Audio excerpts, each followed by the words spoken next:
ഇതെന്റെ ഇടിവെട്ടിപ്പറമ്പിലെ ഇട്ടൂ പുണ്ണി എന്ന കോടീശ്വരന് കാച്ചരി ചൂടാമണി എന്ന തൊഴിലാളി സ്ത്രീയിൽ ജനിച്ച ജാരസന്തതി അപൂർവ ചിന്താമണി.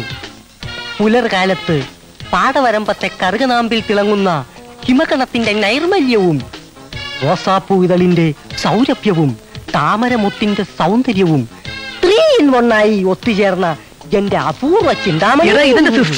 Oh, I am sorry. Very glad to meet you. മൃദുലേ, ഇത് എന്റെ സീരിയൽ ഡയറക്ട് ചെയ്യുന്ന ഡയറക്ടറാണ്. IV ശിശുപ്പം, പൂന ഭവൻ. Very glad to meet you. അഭിനയിക്കാൻ താല്പര്യമുണ്ടോ എന്ന് മാത്രം പറഞ്ഞാൽ മതി. ടാലന്റ് വേണമെന്നില്ല, അത് ഞാൻ കവർന്നെടുത്തോളാം. വേണ്ട.